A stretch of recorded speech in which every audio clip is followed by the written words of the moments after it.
Hey everyone.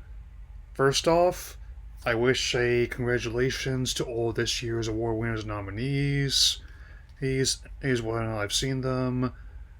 Second, I have just has gotten back about a half hour ago from Scream 7, the most recent installment along with the Scream franchise, with this year marking 30th anniversary.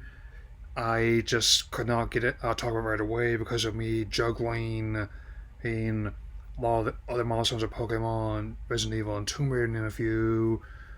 Oh, so let's just say it was a very stat pop culture weekend when this opened. And even with the discourse being ongoing, it has banked $100 million domestically. And I think the whole debates about how they handled things are worth having. Once again, especially as someone who didn't feel as strongly about the behind the scenes drama, which I'll be addressing in a few moments, but I understand why it impacted this film. Even on the positive reviews, as I've been scrubbing through this one, have been a lot consistent with what I thought about. Like, as in, it's easily like my least favorite of the requel trilogy, but I don't hate it. I mean, I liked it better than the fourth film that came out a while ago. I believe it was 2011. And I did not particularly care for that one at all. Oh, there'll be no time to address that one though. So let's get started. First, let's address the big shakeups. I mean, the duo who worked on the previous two films, Holmes had to depart fairly early on to pursue a direct sequel to the hit Ready or Not, which is actually coming out this week, I will admit. No camera attractions this time, though, so. But I will be a, a addressing them on my community tab website later on.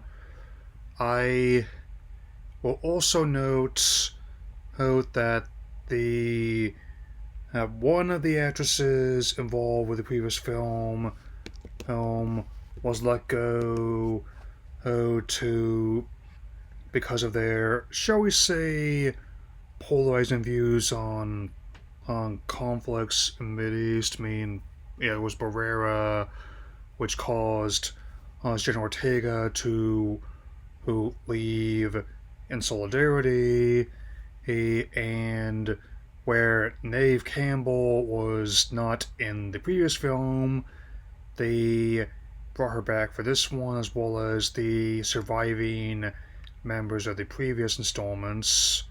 And so, framing this as something like a final whole goodbye for the surviving members of Woodsboro in the previous installments is not a bad idea, especially with the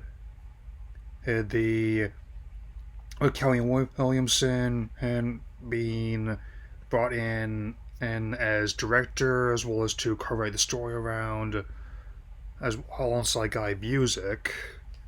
And I must say, there are things to do like about it. Right off the bat, the opening in Kill is pretty effective, and the beginning, where they had the actual infamous house that in the first one, so bringing that back full circle, and just showing how a lot of people, even with all the grisly the incidents that happened there, would still see it be valuable. I mean, only one. And that being the case, is I definitely get why the whole it's been all over the place with his other people receiving it. Even I was joking to myself in my seat with that meme I've gotten a lot of mileage of, is as if to say to myself, paraphrasing Poe, somehow Ghostface has returned. and while we may not have access to the same kind of labs that doing Project Necromancer, or let's just say, hey, the deep fakes are part of the plot. It's definitely. Let's just say there's a reason why Brad Pitt and Tom Cruise didn't find that mock fist fight as amusing, as people playing with the Sora, especially the latter. On top of the a return of both Sydney Sydney Prescott and Gail Weathers, played by Neve Campbell and Courtney Cox, respectively. A There's actually a pretty good selection of new additions to the cast, as with a couple ones I enjoyed seeing. Joel McHale as her new husband and police chief, and also McKenna Grace's role in the film. So with that being especially as one of the suspects in the whole and Isabella May is also pretty good as Tatum, named for one of the more notable victims of Ghostface in the very first film. And I also definitely enjoy the bit parts from Celeste O'Connor and Jimmy Tatro. A lot of times the opening and demise helps set the stage for what's ahead, and even showing how much has changed in the 30 years since the original film came out. I do give it credit where it's due for, again, doing less of the practically with the makeup and effects, and I want to say that I'm not going to say who officially takes up the mantle. It's someone different every single time, but the dealing with the demise is satisfying. As much as the two who would try to claim otherwise, Tatum is very much her mother's daughter, so to speak. As for what this means for what's next, I would say I honestly do not know.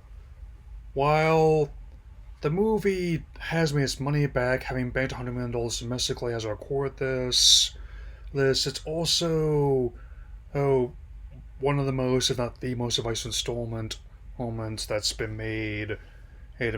Granted, I've seen my fair share of discourse over past ones, and even though it had the biggest opening of the franchise, also ended up being very front loaded, had dropping in 80% from second weekend, and Williamson has also openly admitted that he is not going to be involved in directing any future installments. All the same, maybe we don't need an eighth one, and at least not right now. Now, maybe it's okay to leave it here. Since, especially as someone who has covered all their horror franchises and still is willing to do more as I go, got lots in mind for Halloween, especially. I think that now that it's been 3 full decades, its legacy is secure, and likewise, I do not know what will happen with the current and higher ups direction of the company.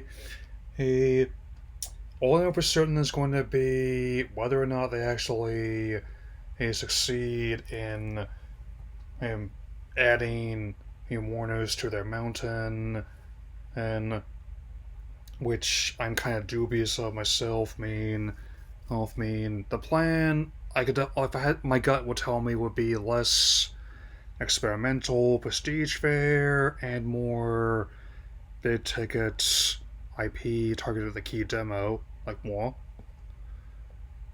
But all the same, aim barring maybe seeing barring the option of keeping open, then if I had to say right now, I don't plan to go see any further new releases when they open before Mario Galaxy next month. So there's that. I may even do a look back about the whole franchise later in the year, but that can wait for now. Uh, I will say that while Scream 7 may not be my favorite installment in this franchise, let alone the requel trilogy that has been ongoing since early in this decade, I have no regrets for watching it. It so I give it about a 3 out of 4 or 4 out of 5, and that'll be all for now. And I will see you all again very soon. So take care, everyone.